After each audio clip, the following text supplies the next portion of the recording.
This is SMNI News Channel. Truth that matters.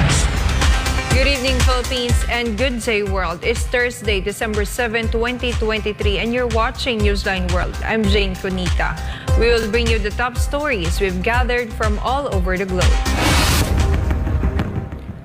First, former palace official Atty. Salvador Panelo has a challenge to the House of Representatives after SMNI anchors Atty. and Dr. Leyen Badoy were cited in contempt during the recent congressional hearing on SMNI's franchise. U.S. Senate Republicans blocked the Ukraine and Israel aid bill over the dispute amid the surging number of immigrants in the United States. In the Israel-Hamas war, Prime Minister Benjamin Netanyahu said Israeli troops are surrounding the home of Hamas leader Yahya Sinwar. Chinese President Xi Jinping met with EU leaders von der Leyen and Michel in Beijing for the EU-China summit. And Russian President Vladimir Putin received a warm welcome from UAE and Saudi Arabia in a rare regional visit. These and more for tonight's edition of Newsline World.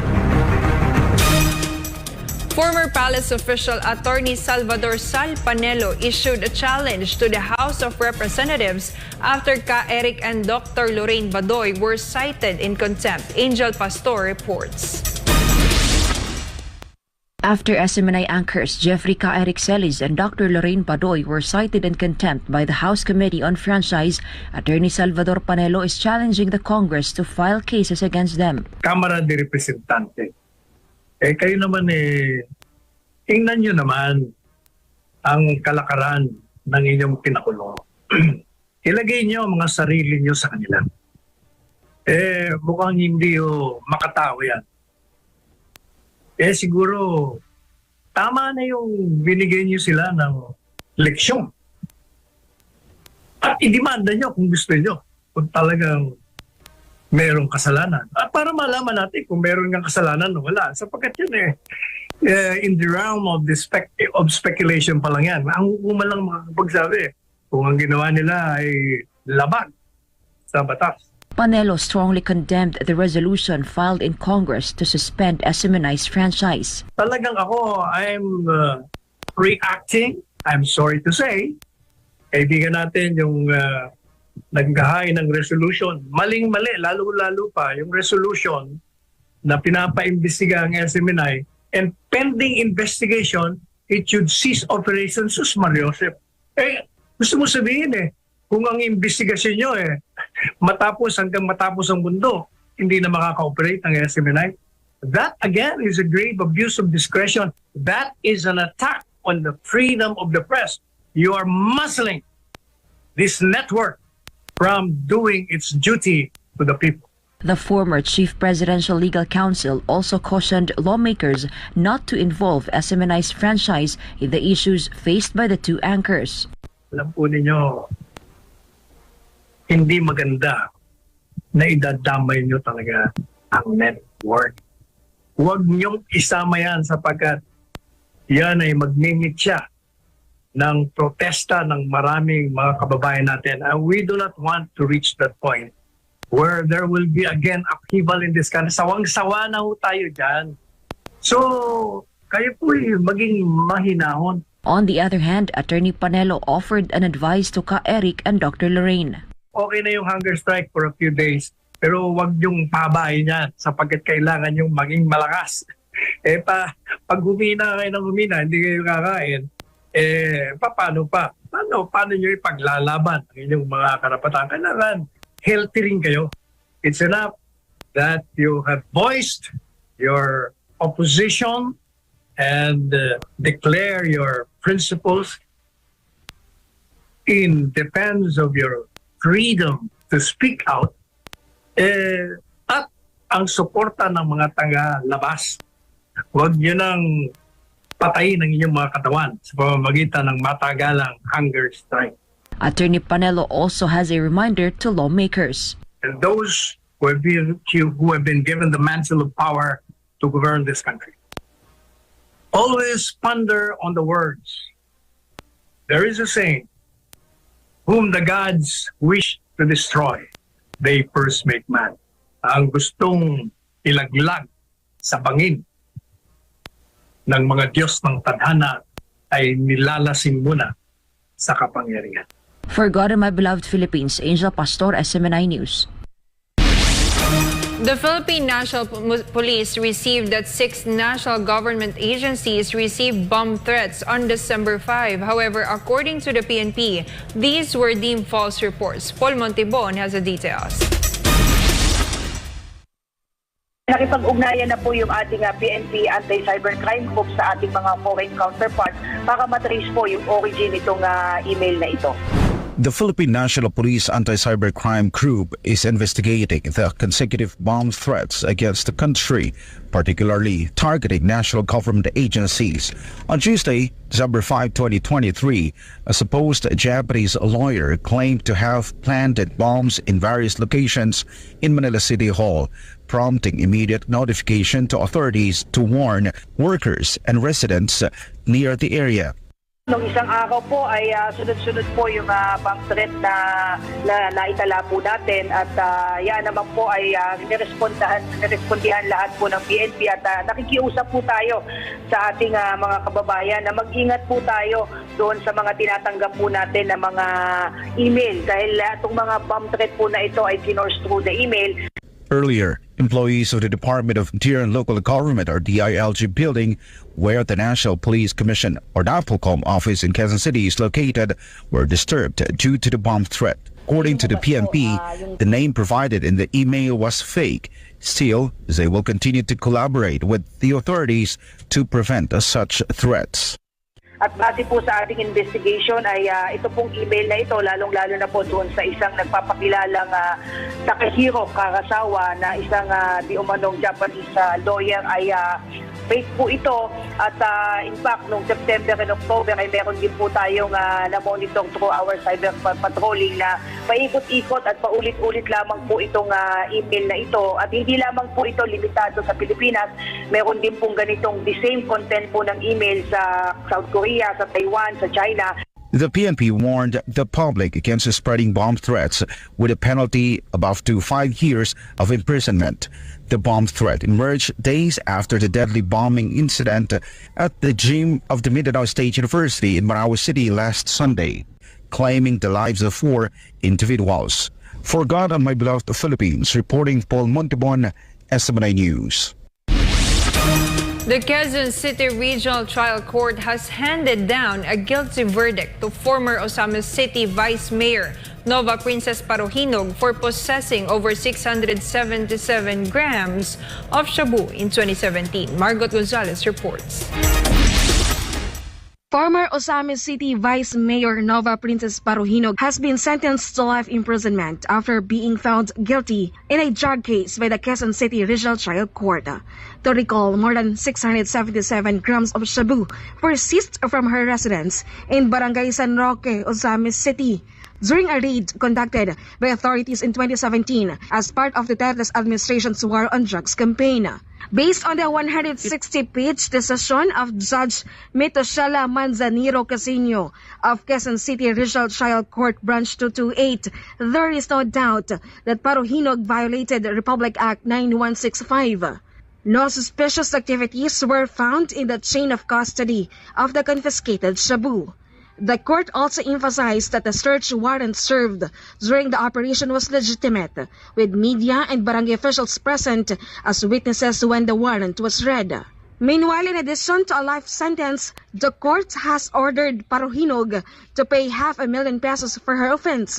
The court also mandated Parohinog to be transferred from the Taguig City Jail Female Dormitory to the Correctional Institute for Women in Mandaluyong. The court has directed that the confiscated shabu from the accused be turned over to the Philippine Drug Enforcement Agency or PDEA for proper disposal. For God and my beloved Philippines, this has been Margot Gonzalez, SMNI News. European Union leaders are in Beijing for a summit with Chinese President Xi Jinping and other Chinese leaders for the 24th EU-China Summit. This report. The 24th EU-China Summit is taking place in Beijing, China, which started on December 7. Among the EU leaders present in the event were President of the European Council, Michel, and President of the European Commission, Ursula von der Leyen, accompanied by High Representative Josep Borrell. During the meeting, she urged for enhanced political mutual trust, dialogue, and cooperation with EU. The Chinese president also said that China and the EU should provide greater stability for the world, a stronger impetus for development. 去年年底以来，两位主席先后来访，中欧战略、经贸、绿色、数字领域高层对话取得丰硕成果，中欧关系呈现巩固发展的良好势头。和人民期待，中欧作为推动多极化的两大力量，支持全球化的两大市场，倡导多样性的两大文明。中欧关系关乎世界和平、稳定、繁荣。中欧有责任共同为世界提供更多稳定性，为发展提供更多推动力，为全球治理提供更多引领和支持。 Meanwhile, Michel and von der Leyen highlighted the importance of China-EU relations, especially the trade partnership. Nous sommes heureux de vous rencontrer en personne et nous sommes unis pour être engagés dans la poursuite d'une relation stable et mutuellement profitable avec la Chine. L'Union européenne et la Chine sont d'importants partenaires commerciaux. Nous souhaitons établir des relations commerciales durables, équilibrées et équitables pour plus de prospérité pour nos populations respectives. Et nous maintenons notre position de reconnaissance de la One China Policy. It's a pleasure to see you again and to be here in China for the second time this year. This speaks for the importance that the European Union attaches to its major relationship with China. China is the EU's most important trading partner. We have massive trade between us, 2.3 billion euros a day, and important investment stakes in each other's economies. And as major powers in the world, the European Union and China have global responsibilities.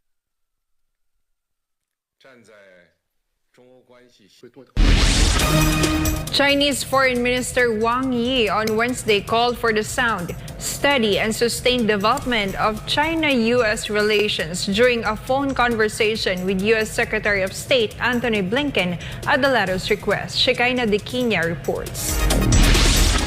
During the phone conversation between China's Foreign Minister Wang Yi and U.S. Secretary of State Antony Blinken, the two sides exchanged views on the Palestinian-Israeli conflict and agreed to maintain communication on the situation in the Middle East. Wang said China believes that the core of the solution is to respect Palestine's right to statehood and self-determination and embody the principle that Palestinians own, lead, and govern Palestine, adding that Beijing is willing to work with all parties to this end. Blinken meanwhile briefed on his recent visit to the Middle East and the U.S. view on the development of the situation, agreeing that the two-state solution should be implemented. The U.S. Secretary of State also underscored that the recent Houthi attacks against commercial vessels in the Red Sea pose an unacceptable threat to maritime security and international law that all nations have an obligation to uphold. Blinken also thanked Wang for visiting the United States Embassy in China to mourn the passing of former U.S. Secretary of State Henry Kissinger. According to Wang, Kissinger had always advocated that China and the United States should respect each other,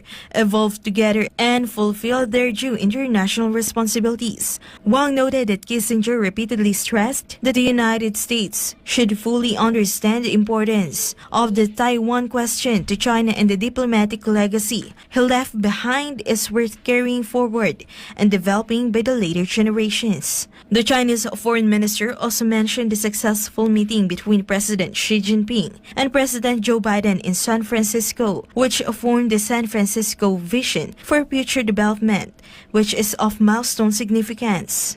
Wang noted that at present, the important task of the two sides is to continue the positive effects of the San Francisco summit, deliver on the consensus reached by the two heads of state, and consolidate the momentum of stability in China-U.S. relations. Wang reiterated China's solemn position on the Taiwan question, urging the United States not to interfere in China's internal affairs, not to support and connive with any forces of Taiwan independence. Reporting for Newsline World, Jayne Codnita, SMNI News. North Korea once again attracted international attention. This time, it was not because of its head-turning missiles. This was after its leader, Kim Jong-un, asked women in his country to bear more children while wiping his tears. Kim Sung has the story. North Korean leader Kim Jong-un turned emotional as he called on women in his country to give birth to more children to address the country's falling birth rates. In his recent speech, the North Korean leader was seen wiping his tears with a handkerchief as he urged thousands of North Korean women to have more babies to prevent a decline in birth rates. Some women in the crowd also turned emotional as the video went viral overnight. Kim Jong-un also thanked the mothers for their role in strengthening national power and reminded them that bearing children is important to carry forward the revolution and eliminate non-socialist practices. North Korea has a population of about 25 million people, which is smaller compared to its neighbor South Korea, which boasts nearly 52 million. Solely Sobugo, Kim Sung, Imida, SMNI News, South Korea. The U.S. military suspended the entire fleet of its Osprey V-22 helicopters a week after 8 Air Force personnel died in a crash off the coast of Japan. Ria Saito has the details. The U.S. Air Force, Navy, and Marine Corps took the initiative of grounding hundreds of aircraft after a deadly crash in Japan last week, indicating that the aircraft model involved in the incident suggested a material failure. A post by the Air Force Special Operations Command stated that the suspension of the CV-22 fleet took effect on December 6 in an effort to mitigate risk after a preliminary investigation indicated a potential material failure. The decision to ground its Osprey fleet comes a day after all 8 airmen who were aboard the CV-22 Osprey died when the military vehicle crashed off the southern Japanese island of Yakushima during a training flight on November 29th. The temporary suspension will provide enough space and time and for a thorough investigation. The fatal crash on November 29th was the second fatal incident for the Osprey this year, following a deadly crash in Australia that killed 3 Marines and injured 5 others in August. Meanwhile, 2 more accidents which involved MV-22B Osprey aircraft last year have killed 9 Marines. The U.S. military made the move a week after the Japanese military grounded its own Osprey fleet and called the U.S. military to do the same. Investigation continues to identify the root cause of the failure. Ijo niyong karasitorio news at Stashmashita, SMNI News, Japan.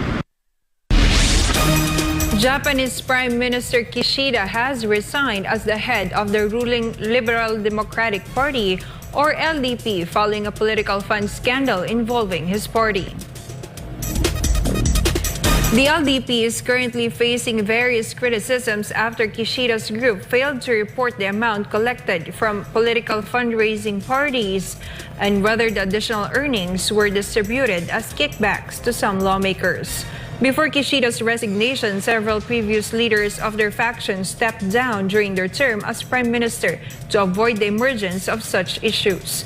To address the scandal, Kishida instructed the LDP executives on Wednesday to refrain from hosting fundraising parties. However, calls for the prime minister to leave his position have increased to restore public trust in the ruling party.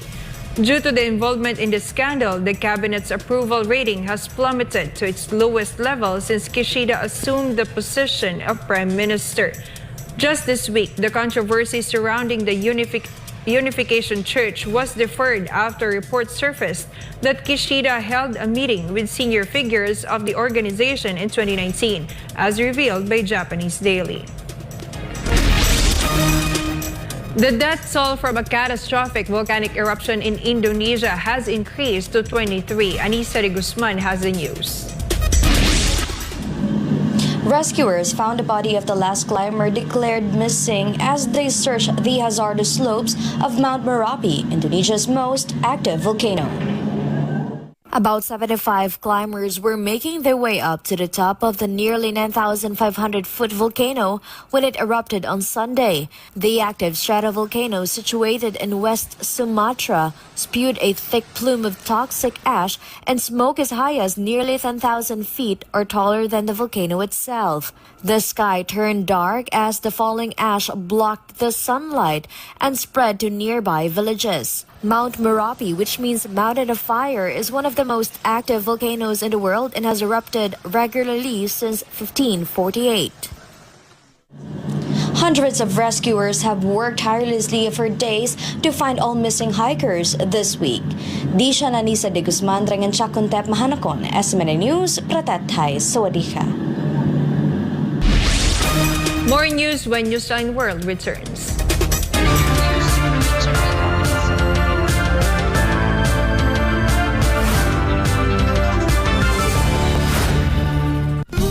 The healthy way to lose weight. Edmark's Power 4 Slimming Program. Step 1. Detoxify with Edmark Shake Off in pandan and lemon flavor. Fast, effective colon cleansing. See result after 6 hours. Step 2. Burn fat and nourish with Edmark's Meal Replacement Therapy. Organic formulation with low calorie, balanced nutrition, aids in losing weight and burns fat. Step 3. Balance and cleanse with Edmark's Splena Liquid Chlorophyll. Purifies the blood and balances pH. Step 4. Rejuvenate with Edmark's Ginseng Coffee. Energy Booster lowers blood pressure and memory enhancer. And Red Yeast Coffee. Cholesterol Buster. Anti-aging and prevents heart disease. Edmark Pasay franchise located at Empire Center, ground floor, EDSA Extension, Pasay City. For inquiries, contact Miss Bing at 0995-480-1026. Stay with Edmark. Feel good now. Hanap mo ba ay food cart business? At magsimula ng sariling negosyo na hindi kinakailangan ng franchise fee? Mura at abot kayang halaga? Narito ang S&D Food Carts para sa iyo. Ang S&D Food Carts ay gumagawa at nagsusupply ng mga mura at abot kayang halaga ng mga food stalls, bike carts, motor carts, kiosk, food van, mall carts, display racks, tables, chairs, at iba't ibang wood and metal products. Subok na matibay, maaasahan at mapagkakatiwalaan. Ang S&D Food Carts ay mayroong Luzon at Mindanao branch na pwede ninyong lapitan para sa negosyong swak na swak. S&D Food Cart, your partner to success.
Si Mang Juan, si Manong Jess, si Manong Jess, si Mang Juan. Magkatuwang para sa bayan. Dito sa Bayan ni Juan. Bayan ni Juan. Si Senador Juan Ponce Enrile at Jess Aranza. No holds barred na usapan. Dito sa Bayan ni Juan. Bayan ni Juan. Sa ating mga kababayan na nasa ibayong dagat, at mayroong mga mahal na nasa ibang bansa, maging sa mga nais mga ibang bayan. Abangan ang programang Kabayan Abroad sa bagong itong alas 9 hanggang alas 10 ng gabi, si Kabayang Party's Representative Ron Salo, Lady B, at Sara Santos ng SMNI. Alamin ang mga programa ng pamahalaan, kabayan at SMNI para sa ating mga OFWs. Matuto patungkol sa iba't ibang kultura, tunghayan ng pagtatagumpay ng ating mga bagong bayani sa Kabayan Abroad, dito lamang sa SMNI.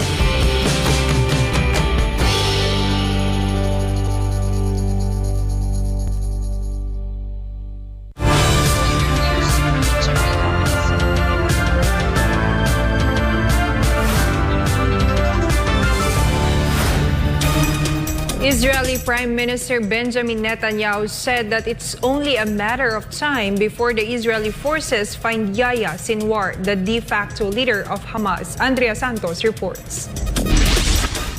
Hours after the Israeli Defense Forces, or IDF, confirmed that it launched a combined attack on the city of Khan Yunis against Hamas, Israeli Prime Minister Benjamin Netanyahu said that they would wipe out the entire terror organization. Netanyahu earlier said, quote, "Last night I said that our forces could go anywhere in the Gaza Strip. They are currently surrounding Sinwar's house. His home is not his castle, and he can flee, but it is only a matter of time until we find him." End of quote. Hamas's Gaza chief Yahya Sinwar is believed to live in Khan Yunis in southern Gaza. Sinwar is a founding member of Hamas who grew up in a refugee camp of Khan Yunis. Meanwhile, during a press briefing, IDF spokesperson Daniel Hagari was asked if the Israeli Prime Minister's statement meant that Israeli forces were closing in on Sinwar's home. As per The Guardian, Hagari replied, quote, "Sinwar is not above ground, he is underground. I don't want to elaborate where and how and what we know in terms of intelligence. This is not a place to talk about such things in the media. Our job is to find Sinwar and kill him." End of quote. To recall, on October, IDF International spokesperson Lieutenant Colonel Richard Hecht told journalists that Sinwar and his entire command team were in Israel's sights. According to Hecht, Hamas leader Sinwar was the architect behind the October 7 terror attacks on Israel. Meanwhile, Netanyahu also stated that Israel is pressing to allow the Red Cross to visit their hostages. The Israeli Prime Minister also said he spoke with the president of the Red Cross again. Netanyahu said, quote, "I spoke with the president of the Red Cross again today, and I told her to turn to Qatar since it has been proven that they have leverage over Hamas, and demand Red Cross visits with our hostages, and of course the providing of medicines for them." End of quote. Reporting, this has been Andrea Santos, SMNI News. The government of Thailand confirmed that 8 Thai hostages remain under the captivity of the Palestinian militant group Hamas. Chatmong Konpisa Maigoson has the news. Thailand's Ministry of Affairs expressed hope that the remaining Thai hostages captured by Hamas will be released soon as efforts to secure their freedom continue. The ministry confirmed that the number of hostages remains at 8 after one missing Thai thought to be under captivity was found safe in Israel. Authorities were able to confirm his whereabouts after the missing Thai contacted his relatives in Thailand to assure them he was safe. Thai Prime Minister Srettha Thavisin earlier assured that efforts to release the remaining hostages go on and could happen during the next ceasefire. However, the Foreign Affairs Minister said that the chances of a second ceasefire are slim. About 9,000 Thais have been repatriated to Israel, while some 20,000 others have shown no intention to come home. รายงานจากราชบุรี นายชัดมงคลพิสมัยโกศล SMNI News ประเทศไทย สวัสดีครับ Meanwhile, U.S. Senate Republicans blocked the White House's request for billions of dollars in emergency aid for Ukraine and Israel as they continue. This comes as Republicans continue to push for immigration reforms in the country. Carlo De La Peña reports. In the United States, a $110.5 billion spending package proposed by the White House failed to pass in the Senate, falling short of the 60 votes that they need to proceed. The final vote was 49 in favor and 51 against. The package would provide about $60 billion in security aid for Ukraine, including funds for economic and humanitarian aid for the Ukrainian government. It also includes $14 billion for Israel amid its war with Hamas. But Republican senators voted against the bill, alongside Vermont Independent Senator Bernie Sanders, who opposed the move to provide aid to Israel. Meanwhile, Senate Majority Leader Chuck Schumer, a New York Democrat, also voted no. But according to The Hill, Schumer failed his vote to no so he could bring the said bill up again in the future. To recall, the White House originally requested $105 billion in emergency supplemental national security funding in October, choosing to bundle the aid to Ukraine with money for Taiwan, Israel, and border security. However, the House insisted on dealing with the issues via separate appropriations bill, to which the Senate refused. It can be noted that the House is dominated by the GOP, while the Senate is dominated by Democrats. Earlier, U.S. President Joe Biden urged the Senate to approve the bill. He also claimed that Republicans wanted to, quote-unquote, literally kneecap Ukraine on the battlefield and damage our national security in the process. They're willing to literally kneecap Ukraine on the battlefield and damage our national security in the process. Look, I know we have our divisions at home. Let's get past them. This is critical. Petty, partisan, angry politics can't get in the way of our responsibility as a leading nation in the world. And literally, the entire world is watching. The entire world is watching. What will the United States do? And think if we don't support Ukraine, what's the rest of the world going to do? What's Japan going to do, which is supporting Ukraine now? What's going to happen in terms of the G7? What's going to happen in terms of our NATO allies? What are they going to do? Meanwhile, speaking ahead of voting, Senator Schumer called on Republicans not to join what he calls the hard right, which he claimed was using the border issue as nothing more than an excuse to kill the funding for Ukraine. But Republicans argued that the Democrats were not taking their concerns seriously enough. According to House Speaker and Louisiana Republican Mike Johnson, more than 6.5 billion people have crossed the border illegally since President Biden took office, and this includes almost 300 on the terror watch list. Reporting, this has been Carlo de la Peña, SMNI News. Meanwhile, Russia's top diplomat in the United States responded to the Washington claims that Russian President Vladimir Putin may attack NATO unless the U.S. Congress allocates billions of dollars in additional funding for Ukraine. According to Russian ambassador to the U.S. Anatoly Antonov, such things are just boogeyman stories. To recall, in a recent press conference, U.S. President Joe Biden mentioned Putin while making an appeal to American lawmakers to appropriate assistance to Ukraine, Israel, and Taiwan.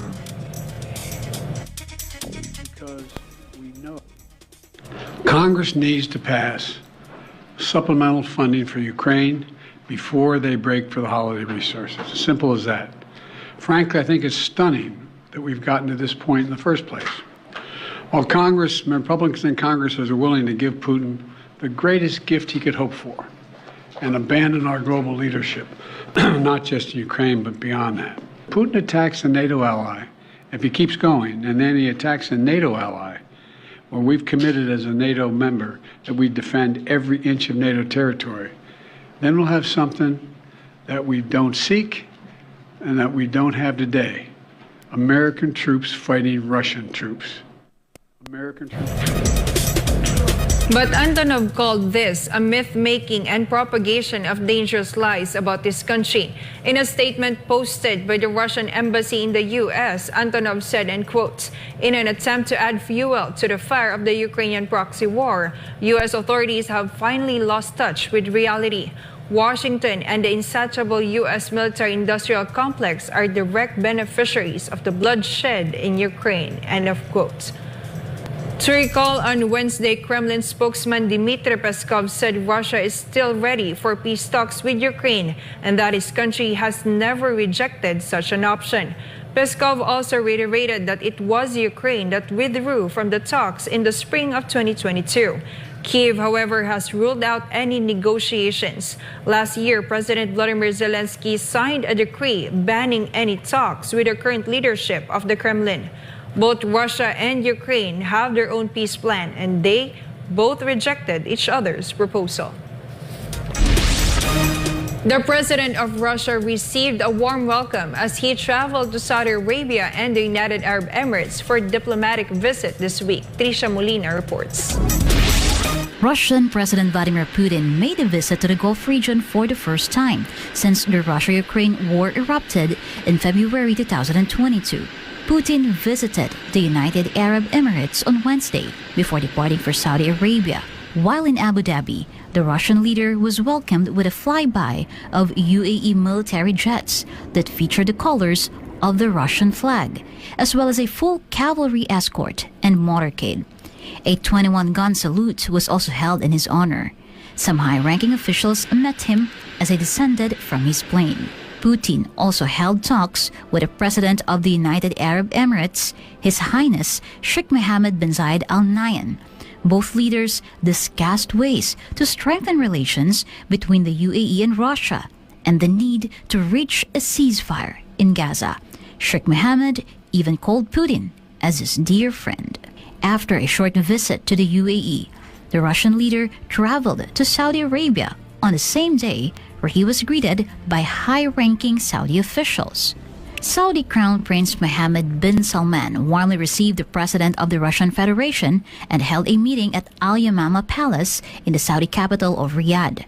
The Crown Prince praised their bilateral ties and said that their countries are working on together for the benefit of Russia, Saudi Arabia, and the Middle East. Putin even invited the Crown Prince to visit Moscow during their meeting. Meanwhile, Putin is scheduled to meet Iranian President Ebrahim Raisi on Thursday to discuss the war in Gaza.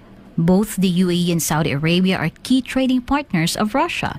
The three countries are also part of a regional bloc of major oil exporting nations known as the OPEC+. Reporting for Newsline World, this has been Trisha Molina, SMNI News. Brazil has strengthened its military presence along its border with Venezuela.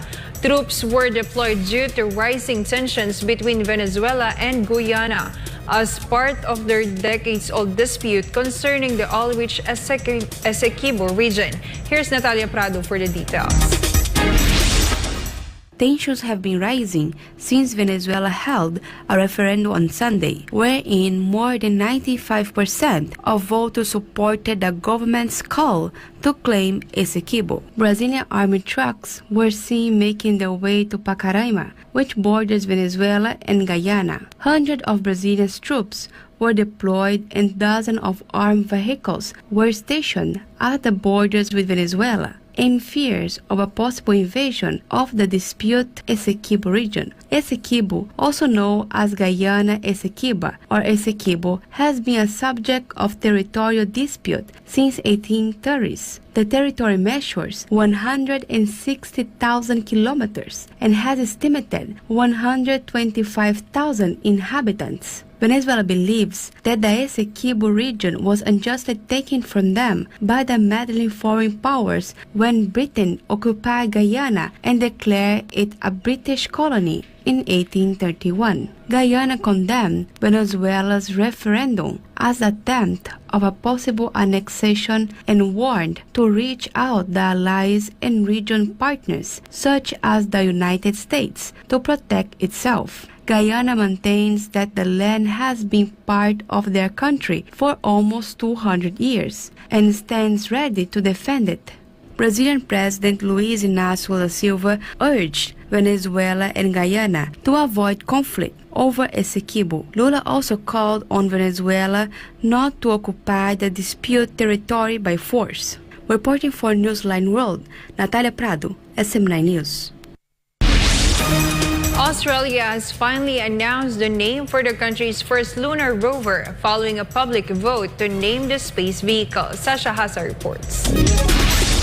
Less than 3 years before Australia plans to launch its first lunar rover to the moon, the country has already selected a name for the space vehicle as it prepares to make history in the global space industry. After nearly 2 weeks of public vote, the name rover was chosen from more than 8,000 entries submitted to Australia's rover naming competition. The Australian Space Agency plans to launch the semi-autonomous rover to the moon as early as 2026, in partnership with NASA's robotic and human moon exploration project known as the Artemis program. Almost 20,000 Australians joined the public vote held between the 20th of November and December 1st. The space vehicle will weigh approximately 20 kilograms or about the size of a check-in suitcase. The lunar rover is expected to operate for 14 Earth days and collect lunar soil samples from which NASA will attempt to extract oxygen. Oxygen is critical not only for rocket fuel, but also to help sustain any future permanent base on the surface of the moon for future explorations. Reporting from Sydney, this has been Sasha Hassa, SMNI News, Australia. And before we end, may you be inspired with the message of the appointed Son of God.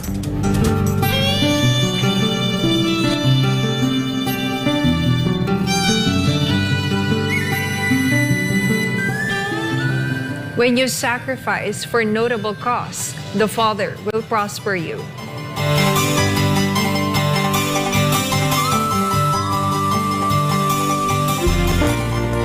And for our Christmas countdown, it's only 17 days to go before Christmas. And that's all for today's edition of Newsline World. For more news update, you may visit SMNINewsChannel.com or follow us on our official social media accounts on Rumble, Facebook, and Twitter. For God and my beloved country, the Philippines, I'm Jayne Codnita. Thank you for watching Newsline World, and thank you to our beloved Pastor Apollo C. Kibuloy, for the opportunity to be a part of this program. May you continue to listen to SMNI as it delivers nothing but fair, truthful, and balanced news, because SMNI is your source of credible news.